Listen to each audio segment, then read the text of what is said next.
Peace. What's going on, my peoples? What's going on? It's your boy, Sincere Seven, coming to you live and direct from the Psychonaut Academy of Detroit. The Pad, representing the House of Genesis. Man, just tapping in to see what's going on with y'all today, my weebles. How y'all feeling? You know what I'm saying? It's a lot of crazy weather going on out there right now, yeah. We've been sitting waiting on this, yeah. In Detroit anyway. It's been a real mild winter. You know what I'm saying? It's been real mild. And it's like, okay, some of us are like, all right, when is it really gonna start? But it don't look like it really is. You know, I've been hearing in Detroit that the last few years the winter's been kind of mild. You know, I've been in Florida, so it's really my first winter back. And I'm all right with it. I'm kind of glad that it's mild, you know. So yeah, sitting here myself doing a little bit of snake venom and maybe a little bit of Cambo as well. Because like what's going on right now? Like there's a bunch of illness and sicknesses and viruses and things that are just floating through our community, yeah. And you know, I always tell people to do preventive maintenance checks and services. Don't wait. It's cold here in the UK. Is it? So it's cold all over the world right now, right? Where is it summertime? Ain't it where like when it's winter time on one half of the planet, ain't it summertime on the other half? You know what I'm saying? So it's like, where's the people that's warm right now? If you warm, tap in. If it's summertime where you at, tap in. Let us know. You know. But oh shit, I can't scream and slap stuff because I'm being recorded. People watching me, so I gotta act like this shit ain't phasing me. Because usually when I do this and I'm by myself, like, ooh, but y'all watching me, so man, this shit ain't nothing, man. You know what I'm saying? There's people out here who goths and stuff like that. They burning themselves every day. You think I'm gonna be tripping on burning myself, man? It's nothing. I don't even feel this shit. Hey y'all, this shit burn.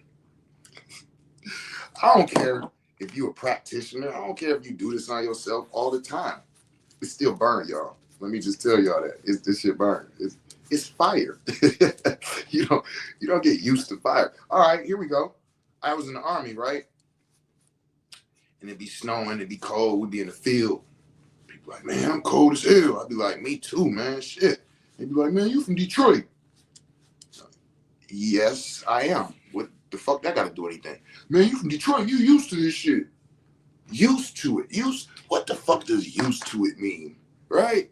If you are in a camp and every morning at 6:00 a.m. somebody comes in with a hypodermic needle and just pokes you in the forehead. You sleep like a motherfucker. All of a sudden, somebody pokes you in the forehead with a hypodermic needle. That shit gonna hurt. It's gonna be aggravating. It's gonna be like, yo, what the fuck? You're gonna wake up like, ah. You do that for the next year. You there in that camp for a year. And every day for a year, that person come in at 6 a.m. and stick you in your head with a hypodermic needle. Do you think that after a year, you're going to get used to it? You think you're going to wake up and you be like, oh, good morning. I should have known you were. Hell no. It's still going to be ow. What the fuck? Why would you? Right? You know what I'm saying? Like, so that whole idea of, being from a cold place, you should be used to it. Like, no, that don't mean I'm comfortable. That don't mean I don't like it. Yeah, I'm from Detroit. I don't like the cold. Hell no. I don't like no cold. You know what I'm saying? But anyway, so I decided to do some water moccasin venoms. The reason being because yesterday I went to swallow. My throat was like, like it was, and it was like pressure. It was almost like it felt like my throat might be trying to close up. So of course, you know, I'm doing my little teas, my little CMOS and all of that. You know what I'm saying? That's the regular, you know, immunity, keeping your immune system high and, you know, regulated and different things like that. But the entrance or the ability for whatever this virus or this whatever this is that's causing my throat to feel like something is starting. That's another thing. Let me just say this, y'all. Usually by the time that you feel something, whatever it is already entered and created a foundation. It's already grasped on, started to replicate cells, or started to reproduce, or started to spread, or just get a hold on to whatever it might be. That's usually a 3.5 day process. And then you got another 3.5 days process of where it grows and gets to a height of. And then, you know, you got that 3.5 days usually where, boom, those things are dissipating or going away. Or it might even be the first 3.5 is the introduction and the growth. And then you start to feel it about the third day. And then once you start addressing it and doing something about it, and trying to destroy that virus, bacteria, buildup, or whatever, 3.5 days can be, depending on what we're dealing with, a time frame for that. So what I'm saying by that is that I would advise, as soon as you become aware of something foreign in your body, a sniffle, a throat itch, what is that? Immediately it should start to be addressed. A lot of times we'll be like, what is that? And we don't do anything or respond until it gets worse, until we get uncomfortable, until we get into a position where we feel like we must do something. I invite you all to not wait that long. So for me, yesterday, like I said, as soon as I felt it, I started to do it last night. But I just said, you know what? In the morning, I'm gonna get up and I'm gonna go into my medicine work. So that was the thing. Like, and I don't know, needing that sun. I'm telling you, I don't know if it was. I think it was something celestial, because I posted the other day about just my attitude and how I felt and all of these things. And I was like, man, the pendulum of life swings equally both ways. You know what I'm saying? So it's like, for the last couple weeks, I have been just on cloud 9, you know, feeling good, energy good, emotions good. It was like, damn, like, this is a dope ass year, you know. And over the last day or two, I started to feel a little funky. Started to feel a little now I don't mean physically, I mean emotionally, you know. And I was sitting with somebody, my business partner, you know, my business partner. And we were talking, and me and her was having a discussion that was challenging. And I said, yo, where the fuck is Mercury right now? No. First I said, where is Mars right now? I said, where is Mars right now? Because this feels like almost like a battle of some sort that shouldn't be, or energy but we gonna get through it. And then I was walking off and I said, man, fuck Mars. Where is Mercury at right now? Because, man, I feel like, man, I don't even want to have a conversation. Like, I feel so sensitive. I feel like, you know what I'm saying? Like, where's Mercury? Where's Mars? Boom, she hit me with, oh, I just looked it up. Mercury is in Cancer. Boom. See, I just said that. And Mars was retrograde in Cancer, I believe she said. It's like, oh, I literally felt. So I was like, okay. At that point, I was like, all right, celestial bodies. Sometimes it's your own body, sometimes it's your emotional body, and sometimes it's the celestial bodies. And I realized, oh, this is the celestial bodies. This is what's going on in the cosmics right now. And, you know, I made a post about how I felt. People started tapping in. Oh, yeah, me too. That's exactly how I was saying the same thing. I'm like, yep, this is definitely, you know what I'm saying, celestial. This is the heavenly bodies lined up in a certain way. And that energy is affecting us and causing us to line up in a certain way. And I'm going to tell y'all, this is very important for mental health. right? This is very important for emotional health. A lot of people sometimes get into a funk or get into a feeling or get into this, and they start to think that they're heading down a road. They start to think that, well, they start to think that, you know, something is wrong with them, or they're going back into a depression, or keep in mind, y'all got to stay in tune with the celestial bodies. It ain't always your physical body. It's not always your emotional body. Sometimes it's the celestial bodies. Don't put that shit on you. Ain't nothing wrong with you. Ain't nothing wrong with us, y'all. We not depressed. We not angry. We not sensitive. The motherfucking celestial bodies is doing their things. And with that, we are being affected. So it's like, all right, once I realized that, so then, now hold on. Let me be very clear. I just want to be very open right now on live.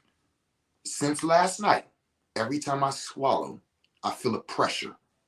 Like my throat is about to close up, or I'm about to get sick or something, right? Since last night, literally, I've been talking over this last minute. I went to swallow and I didn't feel no pressure. I was like, oh, that's why I stopped talking real quick. This is how quick and effective these venoms are. This is why, see, normally I would go to Cambo. Because Cambo is for cleansing and detoxing. But I went with the Venoms because, one, I wanted to go heavy. And I don't like going heavy on Cambo. So I said, well, if I went heavy on snake venom and followed with a round of Cambo, okay? So I have 6 gates open, and I'm applying 10 cc's of the venom. Once I did all of that and it's absorbed, I'm using that last drop of venom, and I'm gonna put it directly on the Cambo stick and allow the venom to activate the Cambo, and then take that and put it on the gates. Now, early on in our training, when I first became a Venoms practitioner, I was told that when you do the snake venom with the Cambo, that the Cambo, when you do the snake venom with the Cambo, that the snake venom will calm down the Cambo. It'll calm the effects of the Cambo. It will make it to where it's not as heavy, right? I'm like, oh, this is awesome. I can't wait. And so one day, boom, we chilling. I'm like, man, I need to do some Cambo. Matter of fact, I'm going to do the snake venom and do the Cambo with it, since the snake venom calms the effects of the Cambo. I think I did water moccasin, which is what I'm doing now. I think I did water moccasin, snake venom. And I mixed it with the Cambo. Bow! And put it on.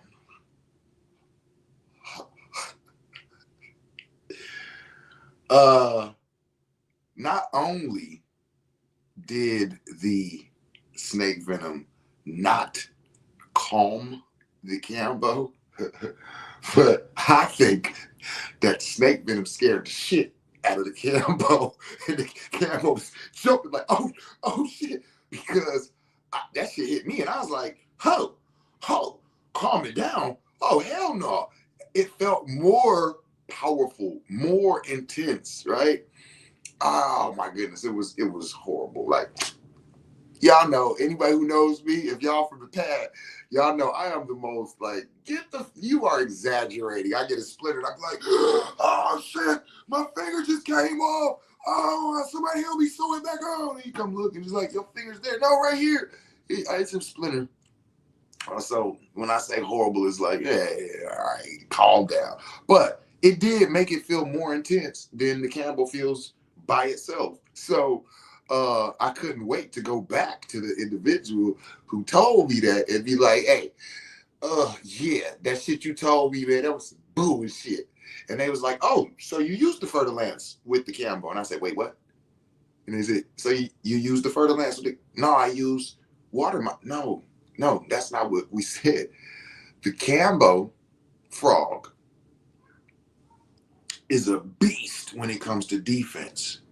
And One of the only frogs that's known to actually eat the cambo is the fer-de-lance snake. So I swear that nah, y'all just said snake venom, but it was said no, the fer-de-lance snake specifically with the cambo, because the fer-de-lance is the only snake that can eat the cambo. So of course it's the only snake that can check the venoms. And I'm like, oh, so I didn't have fer-de-lance snake venom at the time, which is crazy because that's the town favorite. Every time I go out of town and I do a lecture and then I do medicine work and then I'm giving the people the choices, fer-de-lance is the #1 requested snake venom. So at the time, I didn't have it. So I used the water moccasin. All right. So later on, I got the fer-de-lance. I had the fer-de-lance. Ask me how the fer-de-lance and the cambo is together. Go ahead, ask me. Wait, don't ask me. Don't even worry about typing it in. I don't know, because I still ain't did the shit. You feel me? Today will be the first day that I do cambo and snake venom together since the last time I did it, which was the first time I did it. And today I'm using the same exact venoms that I used that time. So I don't expect this to be comfortable. Let me just be clear. But I am interested in doing the fer-de-lance and the cambo together to see if that is true. Because if it is, oh baby, listen, that will change how I approach giving cambo. If that venom actually shows to well, I'm gonna tell you this. It makes me think a couple things. If you're doing cambo for certain reasons, then the idea of having a venom being ran with it, and because keep in mind, if what we're calling the side effects from the cambo, right? Uh, these are the bioactive reactions that the peptides cause in the body. They cause the blood pressure to lower. They cause for the stomach to churn. They cause for the vasodilation and all of these different things within the body. So if the fer-de-lance snake venom is neutralizing the side effects, is it neutralizing the bioactive actions? Is it stopping the cleansing? Is it stopping the lowering of the blood pressure? Is it stopping these different things? I would really like to take these practices into the labs and get with the medical professionals so we can answer some of these questions live and direct. You know, that's what those clinicals was all about. That was the whole point of trying to get these clinicals together so that we can take these things that we see and that we're aware of and open them up and dissect them and learn more. Yeah. Because let me tell y'all, if y'all don't know, they have taken the cambo and isolated all of the different peptides in the cambo. They isolate all the different peptides, you know, the lipids, all the different components of them, and they study them. And when they find something that's interesting, oh, this Phylomedusa does da da da da. Oh, this Phylolecurian does da da da. They will take that and synthesize and create a synthetic version of that, just that one peptide. They have never, listen to this, they've never done any scientific research on cambo as a whole solution, as the solution that it is, the way that it naturally comes. They've never had an individual like me take my blood pressure, take my oxygen, take my da-da-da-da-da-da-da. Got all that shit. Okay, I'm about to give myself cambo. Cambo's on there. Take all that shit now. Take my blood, take my oxygen, take my da-da-da-da. Okay, cambo's done. Let me seal up my gates. I'll be back in 3 days. Take my blood, take my urine, I ain't never did that shit. We the only ones doing that shit. People ask me, if you telling me that the Cambo is good against this pandemic we having, yeah. When you come to the House of Genesis or the Psychonaut Academy of Detroit, and you got a mask on, first thing we tell you, take that mask off. Ain't no masks in the healing house. And if people say, I just came from the hospital, I got COVID, I've been coughing, I'm sick, like, I'm wearing this for y'all protection. And I say, hey, I'm telling you that this is going to take that out your body, right? Yeah. And I'm also telling you that this protects you from that, right? Yeah. If I'm telling you all of that and you come to my house of healing and I got on a mask, you should leave. Why you believe me? I don't believe my motherfucking self. Why am I wearing a mask? Matter of fact, here, get this blunt. You smoke. Okay? You done? All right, give it back. Right? And people was like, no, like, and everybody in the house is telling them, like, no, take your mask off. We don't, and ain't none of us scared. So somebody asked me one day while they was getting Cambo, they said, so you telling me that this Cambo that you giving me is gonna go in and fight the virus and da-da-da-da. They said, well, I just left the hospital. And they gave the paperwork. They said, I'm positive. So you telling me if I go in tomorrow that they gonna tell me I'm negative? I said, I don't know. I ain't never had it, and I don't fuck with the hospital. I don't know what they gonna tell you. You know what I'm saying? I said, but go. And they went to the hospital the next day. And they went and got tested. And they called me and was like, hey man, the hospital just told me I'm negative. Like I said, oh, well, there's your answer. And I told that story, and somebody else was like, what?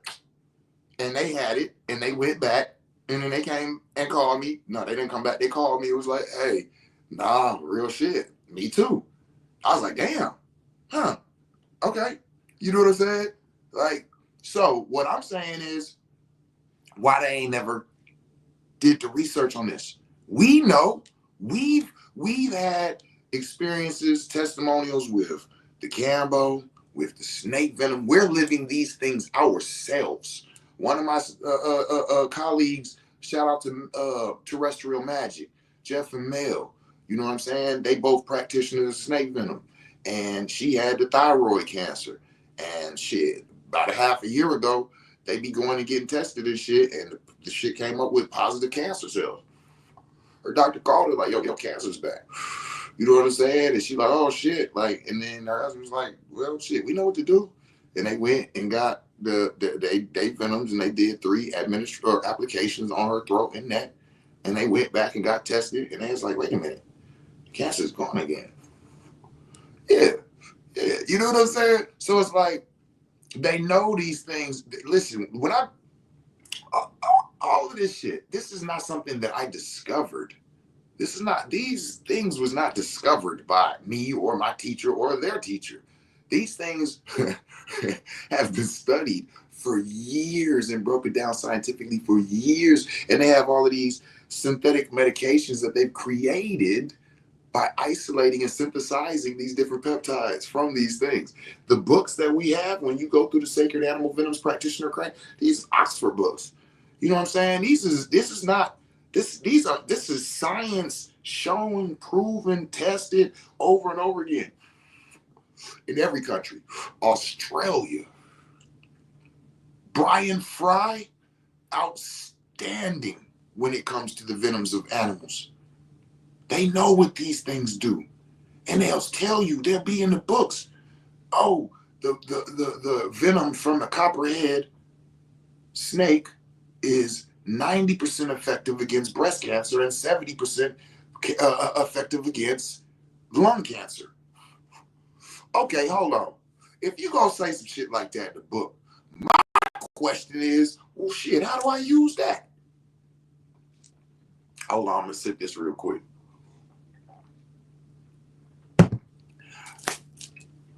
I'm prior service military, been a soldier my whole life. Every male in my family, just right. I'm Bubba, right? Or not, Lieutenant Dan. Yeah, right. We're the one who had the lineages anyway. But I'm also a nerd. I'm also real heavy off into the science.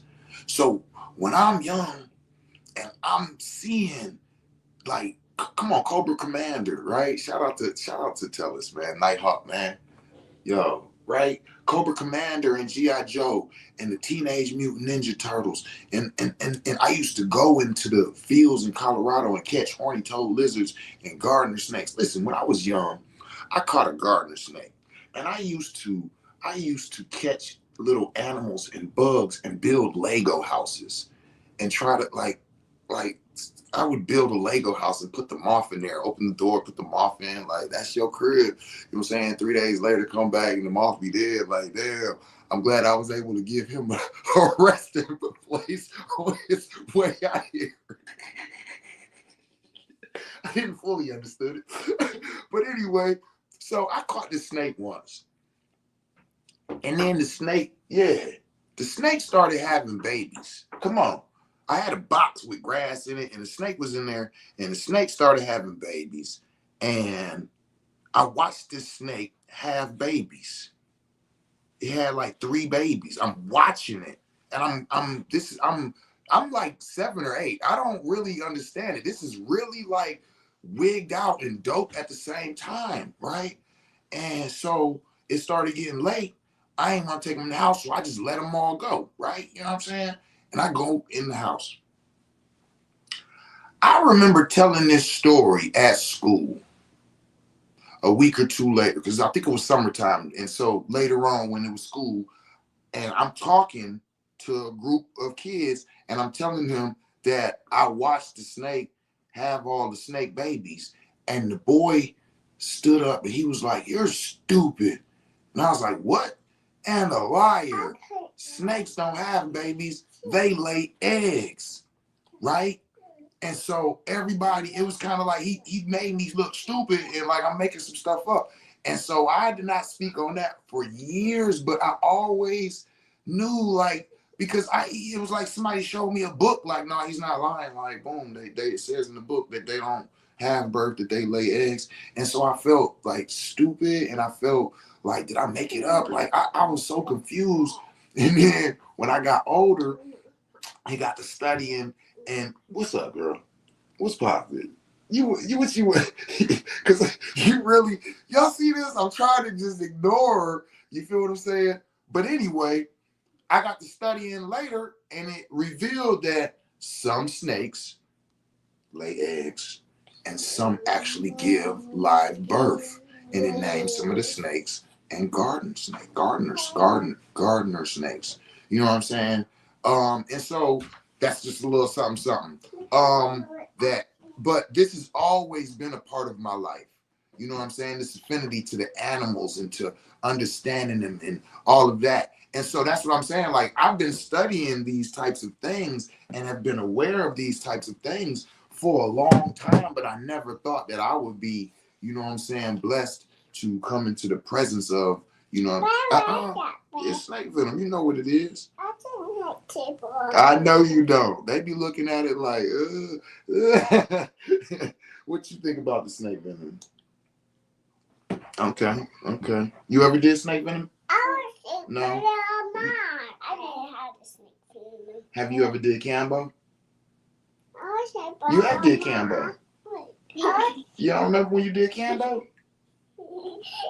Yeah. You remember when she did Cambo? Mm-hmm. You remember when you did Cambo? Mm-hmm. Yeah. I did it on my back. That's right, on your back. That's right. She remembers.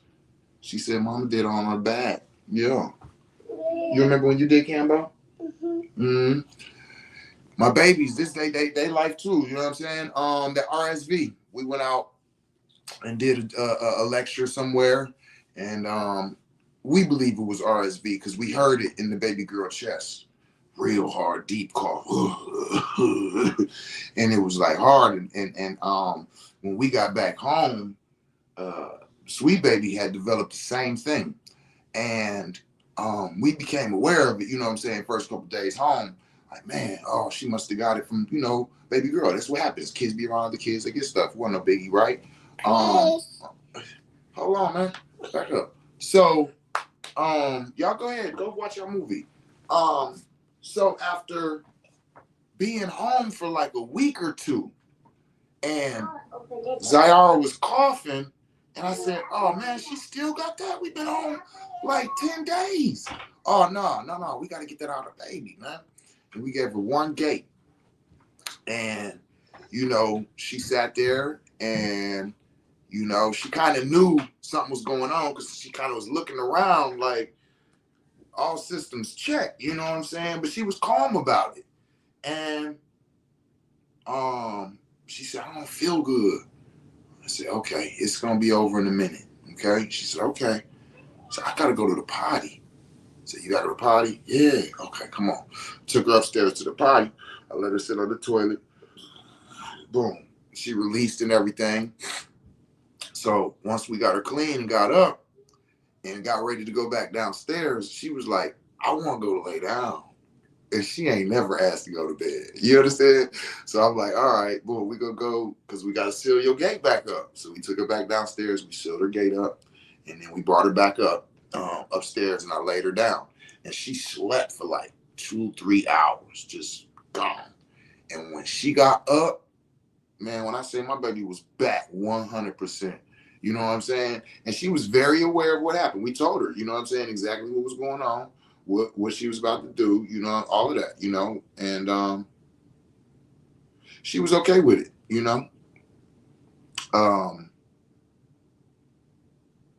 So for those of y'all that are a little nervous about it, don't be. Now, it is not for pregnant women. Do not do that if you're pregnant. Okay? I do not give Cambo to pregnant women. I do not give snake venom to pregnant women. Period. Don't do it. Okay? I hear other people saying other shit. I'm telling you right now, don't do it. All right? Breastfeeding, do it. Oh yeah. Breastfeeding, do it. So our baby at first, for whatever reason, would not accept her mother's breast milk. It made her very gassy, very sick, very uncomfortable. We tried changing her diet. We tried changing everything. And so she couldn't breastfeed. And so we had to switch to formula. Sayara had came down with something. I don't remember what it was, but I know it was some type of diseasement, right? Some type of, whether it was a cough or sickness or mucus. I don't remember exactly what it was, but I know that I was saying, "Oh man, you need to do some Cambo and give her some of your milk." And then, but we was like, "But we already know, like, that's gonna cause her to be uncomfortable." So we called another sister in the community who does Cambo. And it's like, "Yo, you did Cambo like a month ago, right?" "Yeah."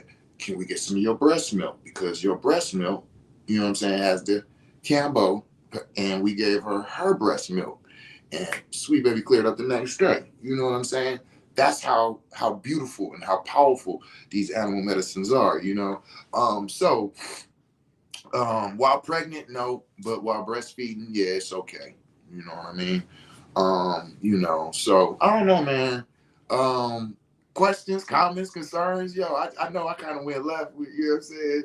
We started talking about one thing and it just went to a few other things, but you know, like I said, I just really hopped on because I said what I was feeling in my throat, which is now gone. So when I hopped on this video, I was feeling it. I started doing the Venoms, and somewhere in between there is I'm straight now. So that's the point. That's what I mean when I say you want to get to things immediately. Don't wait, y'all. Don't, well, I'm just gonna lay down and see what happens. What you mean? You're gonna rest and it's gonna get active. You know what I'm saying? If there's an intruder at the door, you don't say, "Well, I'm just gonna go lay down and see what happens." No, you give them time to break in the window, go and take your little fancy candlestick off the motherfucking mantle. Why they always show robbers taking candlestick holders? How valuable is a candlestick holder? And hold on, let me just sidetrack for a minute and just express some of my frustrations with my city. Y'all want to know what I realized about Detroit? And this is totally off the subject. Let me tell y'all. Detroit is the only place, and I have lived in a lot of places. Listen, y'all, I've moved around quite a bit. I've lived in a lot of different cities, in a lot of different states. I've even been in a few other countries, okay? 11, 18, okay. Detroit is the only place that break in your house and steal parts of your house. Close my door. No, you cannot. If you watch,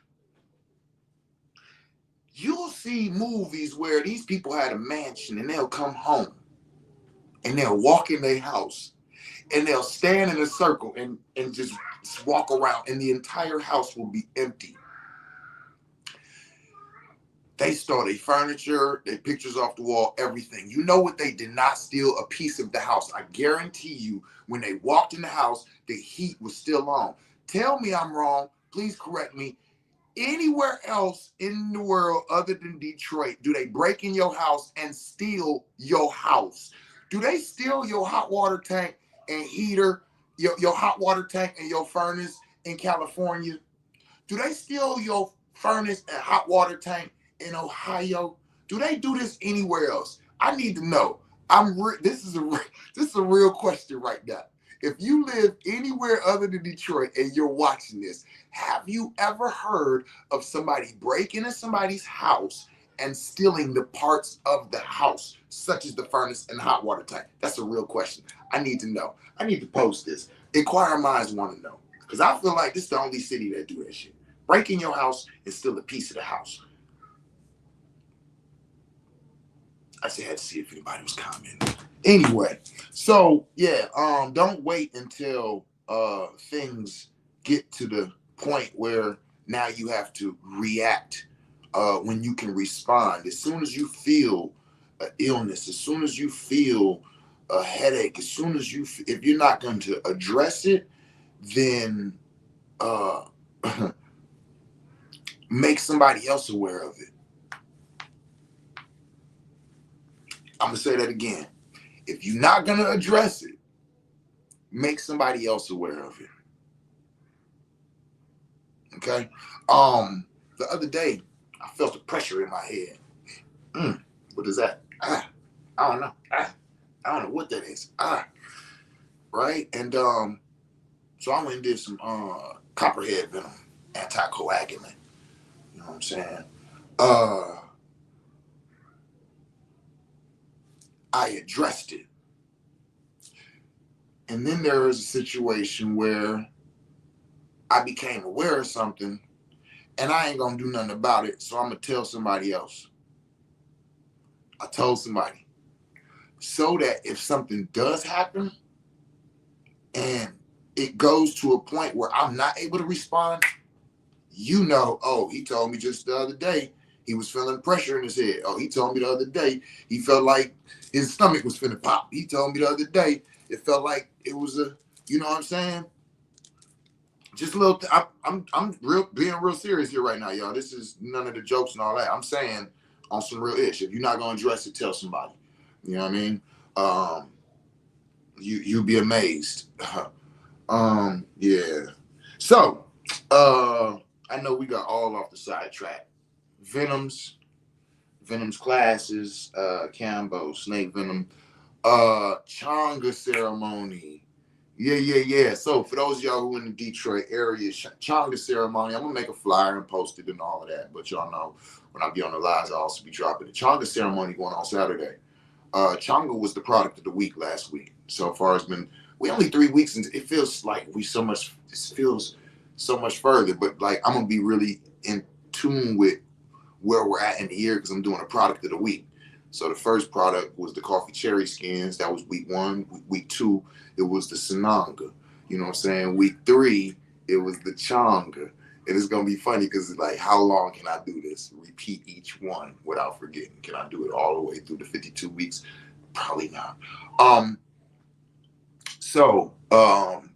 Changa was the product of the week last week. And this week, we're going to actually have Changa ceremonies. Like we had cacao ceremonies a couple weeks ago. That was absolutely awesome. But you know what? You know what I'm starting to realize? Every ceremony every get together. Like, we don't miss.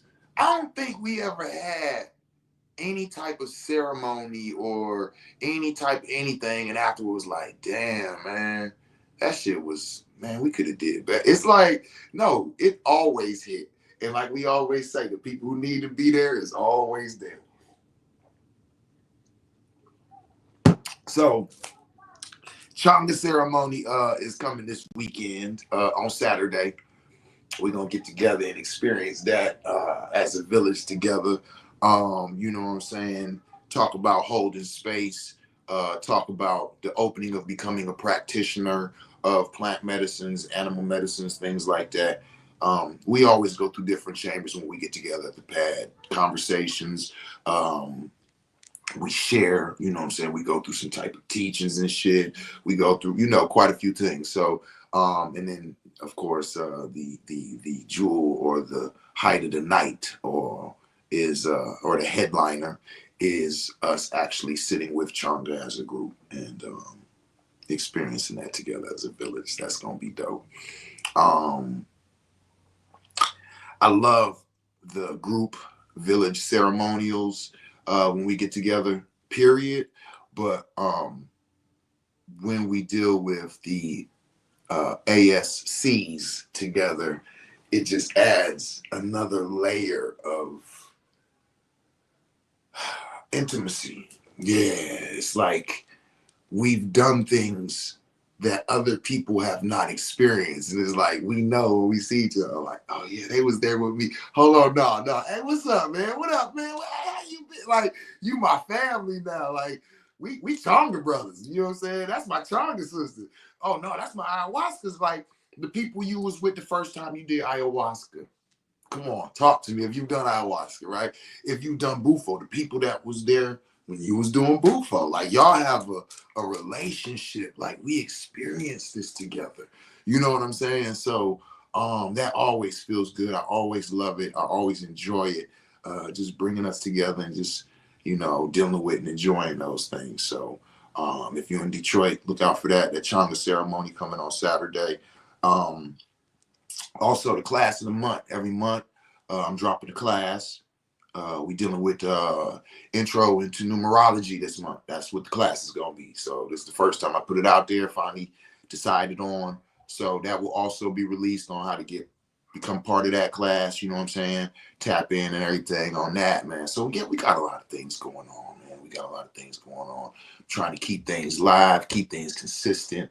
You know what I'm saying? Bring back the pad the way it used to be. Y'all know we used to be jumping. You feel me? We was getting together having game nights and movie nights and all type of shit. You know what I'm saying? Mushroom ceremonies, mushroom tea, all that. Yeah, we bringing that shit back. We bringing that shit back. We bringing it back. You feel me? So so tap in. If you ain't went on to YouTube, you can subscribe for my videos. You know what I'm saying? At the pad, the Psychonaut Academy in Detroit. Also, go on houseofgenesis.org and sign up for the email list. You know what I'm saying? So you can stay up on everything that's coming, all the discounts, the savings, the things that we give away. We do a lot more of that on the actual website than on social media. So, you know, want to bite your teeth down on something, go ahead and hop on houseofgenesis.org. You feel me? But other than that, man, I just wanted to come and kick it with y'all. I ain't gonna kick it with y'all too much longer because once I get putting this Campbell on here, y'all, I'm not even finna give y'all the, you know what I'm saying, satisfaction of seeing me in that position. That's funny. We was talking about that. I was talking to somebody, but I was like, you got to think, man, I be giving everybody Campbell and I be standing there, you know what I'm saying, holding space for y'all while y'all going through it. I say, man, but when I do mine, man, I be tucked off in the shower, you know what I'm saying, just laid back with the arm out the shower with the medicine on it, just laying there. Just, you know what I'm saying? Like I said, I be in there on some big baby shit, baby. Big baby, that's what I'm supposed to be administering. You feel me? Yo. Oh man, but it's all love. Nah, man. We go through the same things though, y'all. I just don't have me there to do to talk through, you know what I'm saying? To catch my attention, to talk me through it, you know what I mean?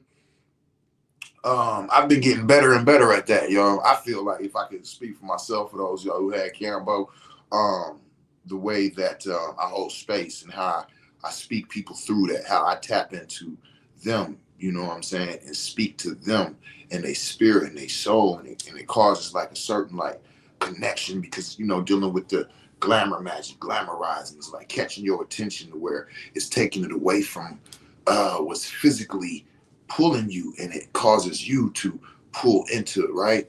The ayahuasca ceremony that I held the other day.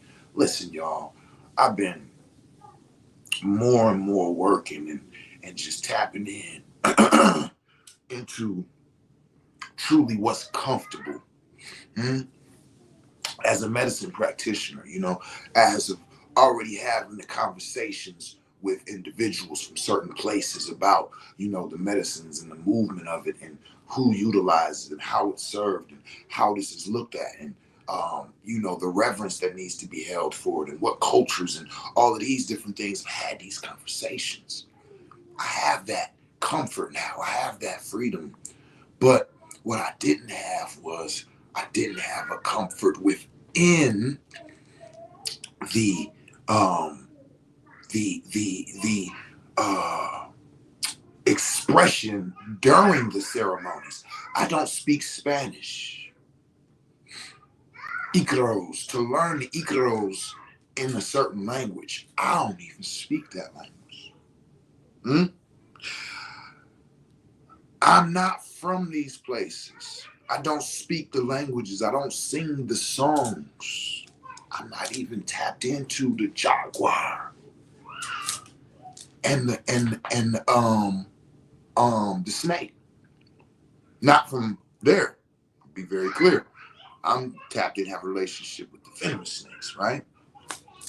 So the using the sacred plant medicine for entheogenic purposes, um,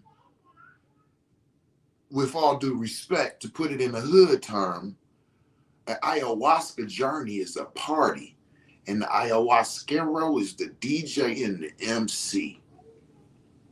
There you go. So with that being said, I'm going to choose to not utilize Spanish speaking music at this party. I'm not Spanish. You not Spanish. We don't speak Spanish. No diss to the culture. This is what I'm giving y'all. I'm giving you just front row seats to what I had to go through. Okay? And feeling a certain type of way about this. That's why I had to have conversations with certain people. And if y'all watching, y'all know who y'all are, right? And really on some like respect is, because I'm not new to altered states of consciousness or sacred plant, fungi, animal, or mineral teachers.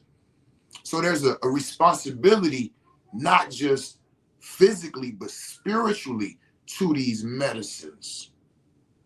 Okay, so me taking and utilizing a sacred plant medicine, a plant teacher, and presenting it in a different way, in a different expression, that not only can I express with perfection, but my client can understand and utilize with, it's like, as a gardener, when I'm an organic gardener, I need the nutrients that I use to be readily available to the plants. Readily available to the plants. Not just the spirit, but the actual client. And so that's what I did. I went within my spirit and I changed. Like when you watch National Geographic and I'm giving ayahuasca ceremony, that is not what I'm doing anymore. That's not what I'm doing. That was influenced by other cultures and by teachings of. And it's like, that's what I said to somebody else when I learned how to administer bufo is, listen, I learned how to administer a medicine today. I've been holding space and dealing with altered states of consciousness for 20 years. So I'm not new to that.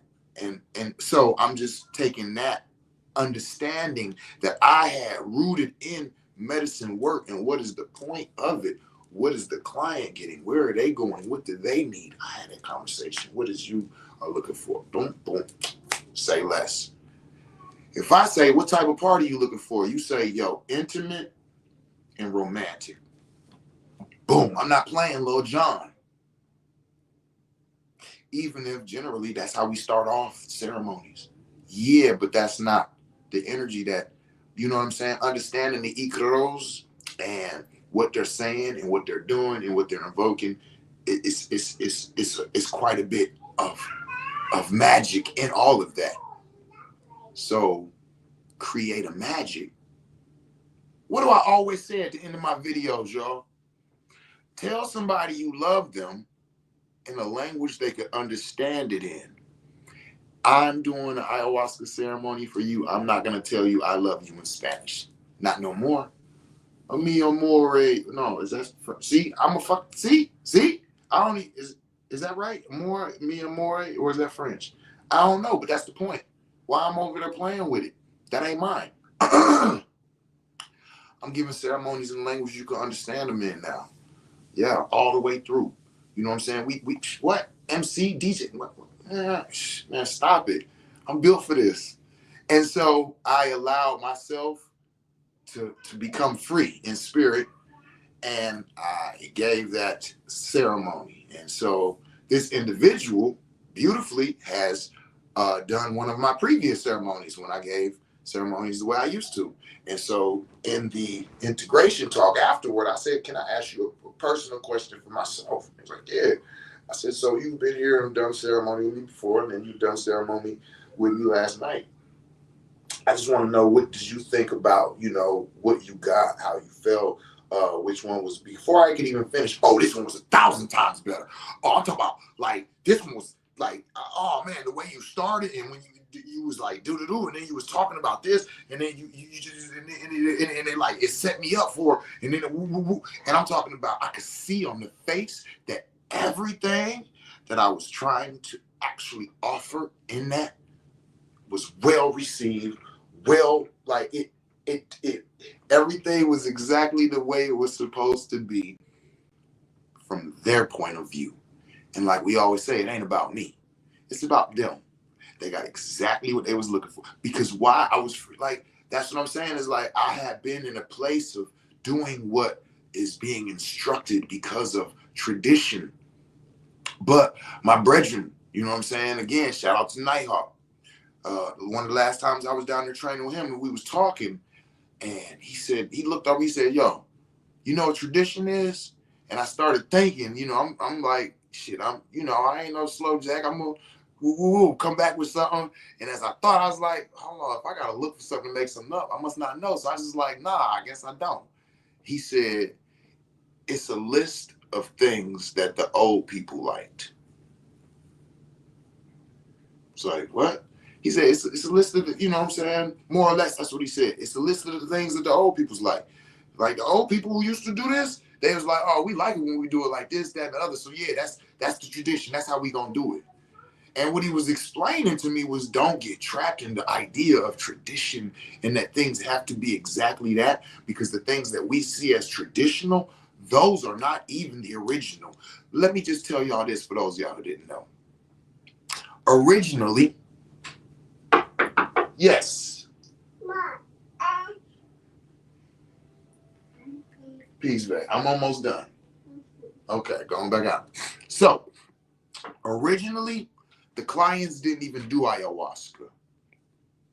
Originally, you would come to the shaman and you would ask for a divination or help or assistance with whatever, and the shaman drinks the ayahuasca and goes through the experience and gives you the divination, gives you the journey, gives you what you need to know. And, you know, they said that Maria Sabina started, you know, Europeans into becoming interested in doing the mushrooms. And of course, then they started to learn about ayahuasca and these different things. And they started to go to these traditional medicine men and ask for, what is Changa medicine and what plant source does it come from? Oh, all right. After I talk about this, I'm gonna get to that. And so those people started to question, why am I coming here? I done travel all the way here. I done paid you all this money, and you gonna drink the medicine and then tell me something, man? I don't. Come on, man. Why I'm not drinking it? And the medicine man said, okay. Let me be very clear, y'all. As a shaman myself, if I'm doing this nightly, I couldn't imagine them nightly. Boom. Somebody come, they want a divination, they drink ayahuasca. That means they doing this every, however much the season that is they this. So then you gonna tell me that, oh, why don't I? Hell yeah, okay, no problem. Here you go, no problem. Here you go. And it started to be the thing because now all we gotta do is just play some instruments and just watch them. And that's how that shit changed to what it is. It wasn't no traditionally you're drinking the medicine. No, the shaman is.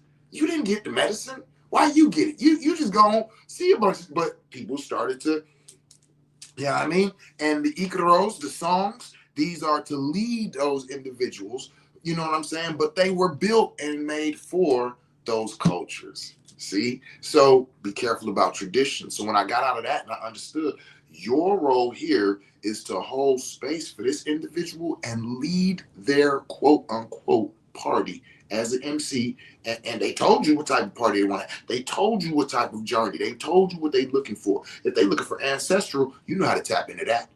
Walk them into that.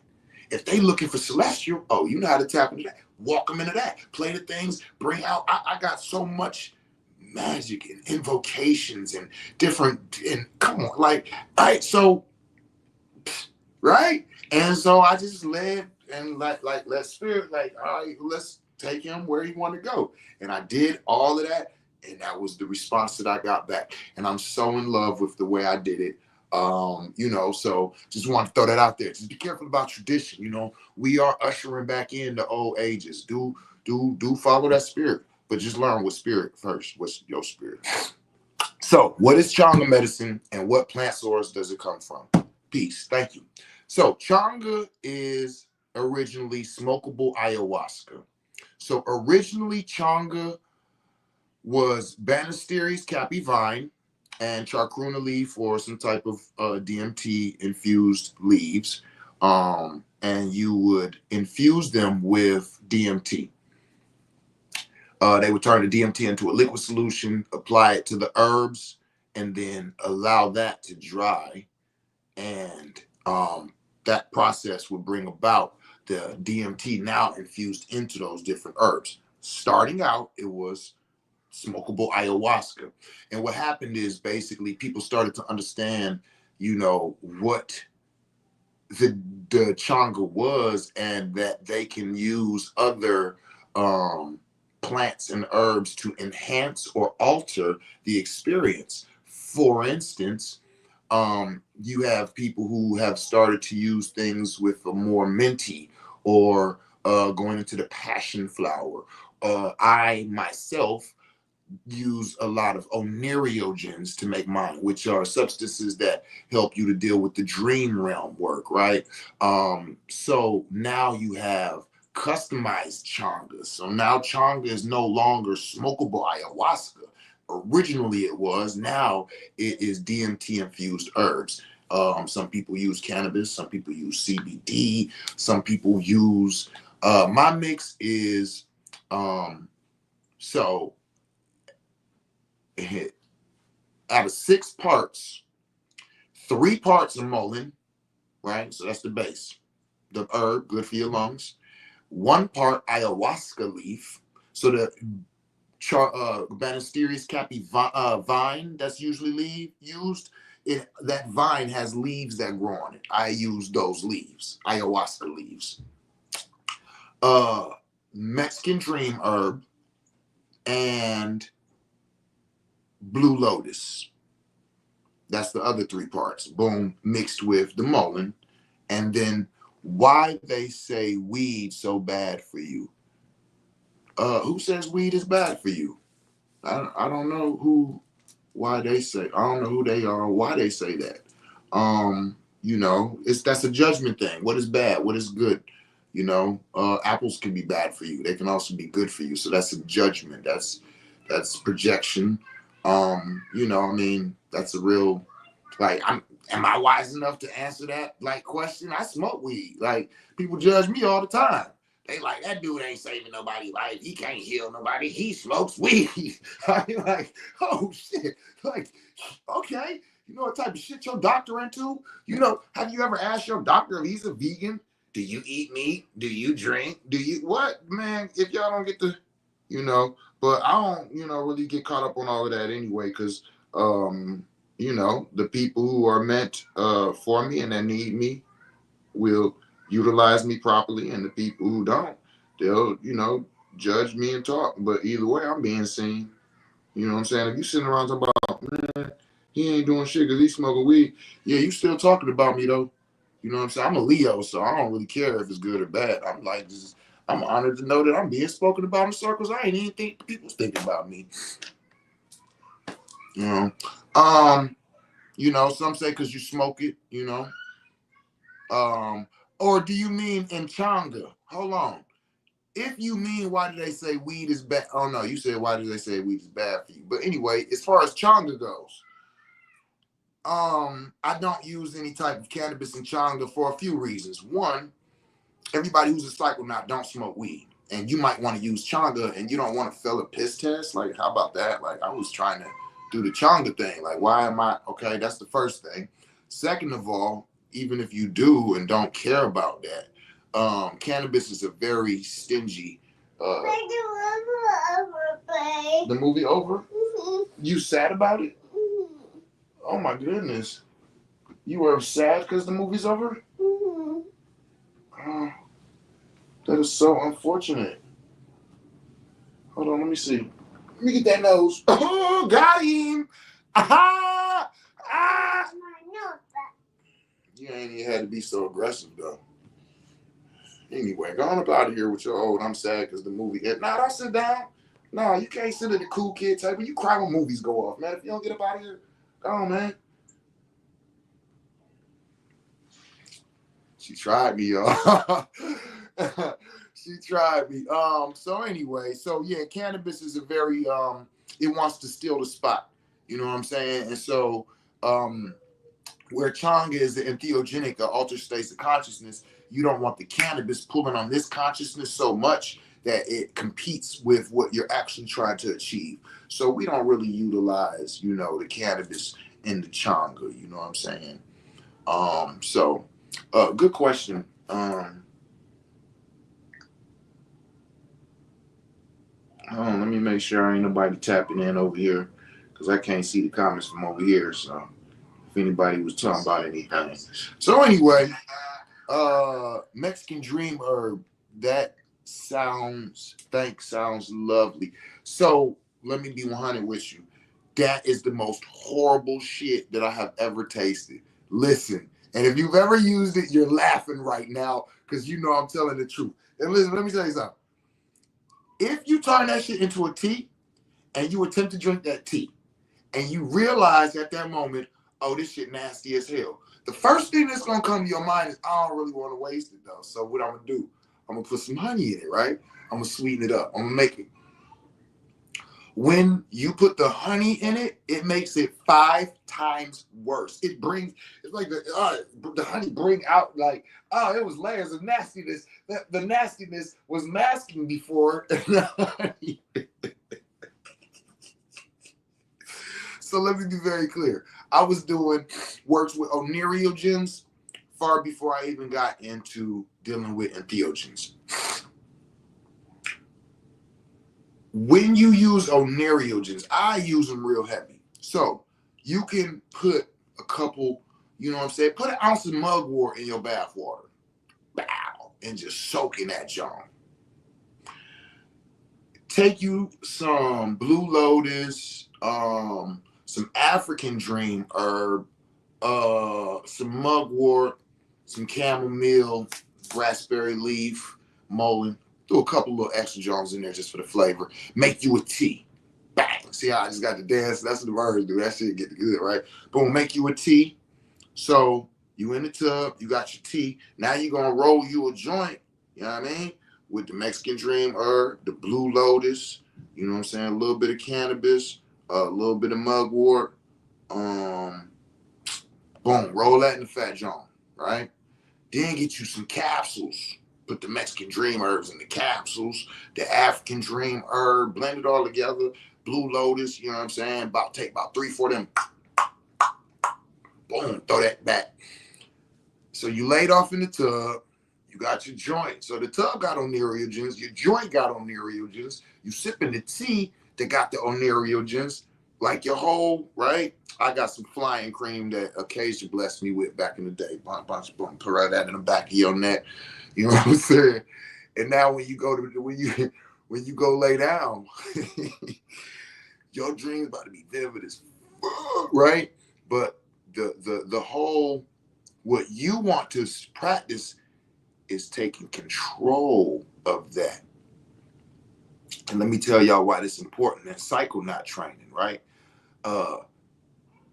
So meditation, yoga, breath work, this is preparation for going into utilizing psychedelics. Once you get into utilizing psychedelics, now you use these abilities of navigating these spaces and you practice them in the dream realms.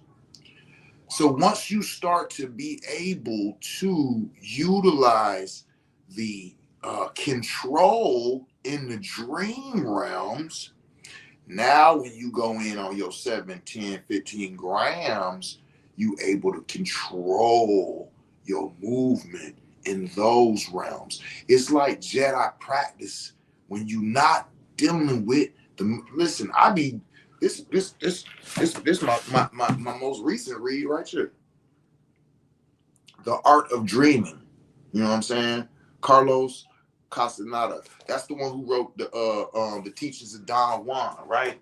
And so now it's going through the science of the dream walking, the dream work, how to operate within there. But understand that the more that you able to grasp on and exercise in those realms, now when you go into the entheogenic realms, the spiritual realm, all it is, now you can navigate just like you can with the rest. It's the same thing.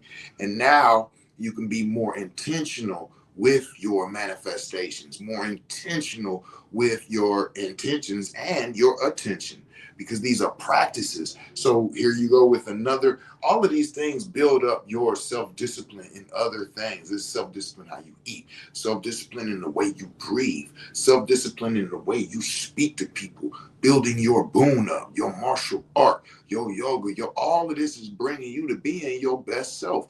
You want to be lead or you want to be gold?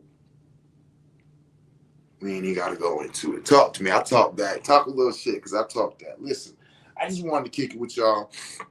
You know what I'm saying? Do some Venoms. Talk about some upcoming events. Thank you for the question. You know what I'm saying? About the Changa. Saturday is Changa ceremony. You know what I'm saying? And yeah, man, we you know, we having fun around here, man. We getting back to the basics. We getting back to the community and the village and coming together as one and just really having experiences and classes. And it's a bunch of goofy shit going on out there. I've been more getting my ear back to the streets and hearing and yeah, don't worry about it. Don't worry about it. We bringing the past back. It's a few things going on. It's a few places, and I'm even getting more into tapping in back into the community events, and moving around and seeing some things. You know, yeah, because I'm learning how to be quiet now. Like it ain't really my place. You know, I'm gonna let everybody play their part. 11:51. 11:51. What does that mean? It's almost noon. So we're going from morning time into afternoon. It's gonna be noon in 8 minutes. We don't have any chocolate milk. You say that every day, and I tell you to go look, and then you never find it. Go look. Yeah, I absolutely love being a father. Oh man, it's my favorite thing to do. Yeah. That and teaching. Yeah. But anyway, yeah, I just wanted to come and kick with y'all a minute. You know what I'm saying? I'm about to finish my my administrations or whatnot, get myself tip top. I just wanted to talk to y'all for a minute. But y'all know if it was anything so interrupting that the little ones understand the more complex answers. Yo, um, man, they understand so much. They understand so much. It'd be so, because as parents, like we have them from the time where they just kind of came out divine. You know what I'm saying? Divine and on time. And so we don't really be thinking because what? I know I told you what not. It's like as they get older, we don't be updated about what they're getting and what they're understanding. So we be like, oh yeah, they ain't gonna understand. Man, they be understanding stuff. Like they understand before they start talking. That's what I'm saying. They understand before they start talking. By the time they start talking, they've already been listening and understanding things that we've been saying. I was sitting last night watching it, man, and my babies came down there and sat right on the couch, and we was watching, and for like probably about 30, 45 minutes, and I kind of like, oh snap, kind of just realized that they speaking Chinese this whole time, and I'm reading the subtitles, and I know y'all not reading this, but y'all watching this, and she made a comment on something that was going on, and I'm like, so you still understanding all of this, not being able to read none of this or understand Chinese. Hey man, get out of here. Stop. No, don't worry about what that is. Get out of here. I'm on my camera, the live. You know what you're doing. Stop it. Man, I promise y'all, when I get off, they don't even want to have nothing to do with me, man. Listen. They are the walls with ears. Yes. They understand so much. That's what I'm saying, man. That's what I'm like, yeah, all right. Yeah, all right. And I be knowing because I be looking them in their eyes and I be like, then she get to smiling like, all right, chill. Like, yeah, you gonna use your magic, I'm gonna use mine. Oh man, I love them though. They're my babies, man. They're my babies. And I don't know if y'all hear that. They call me Bay. Huh? The movie over? Okay, you heard the movie over, Bay. They call me Bay because they didn't come up with the rest of their brothers and sisters. They came up in the household where the rest of their brothers and sisters wasn't around. So all they heard was their mother referring to me as Bay. So they never been like, hey, Dad, hey, Bob, none of that. I've always been Bay. And I love it. And it'd be funny because we be different places, and they'll be like, I want some juice, Bay. I want some juice, Bay. And then somebody be like, are they calling you Bay? And I be like, yeah. They be like, oh my God, that is so cute. I be like, I know, right? Oh man, but anyway, so the movie went off. I gotta go take care of my bays. Well, I'm Bay too, but they're my bays. So I just wanted to come and kick with y'all a minute, but y'all know if y'all need me, y'all got any questions, you need a consultation, houseofgenesis.org, sign up for the email list, you know what I'm saying? All that shit. I be told I'm supposed to do that every video. I don't even want to do like announcements. Okay, Sister Shirley said that Saturday the Bible study is gonna be they're not having it Saturday because she got to get surgery on her leg. So listen, I don't want to. Y'all know, y'all don't. I don't know. I don't really be giving a fuck. Hey man, I love y'all, man. Hey, do me a favor. Tell somebody y'all love them in a language that they can understand it in. Yeah, I'm done, man. Here I come.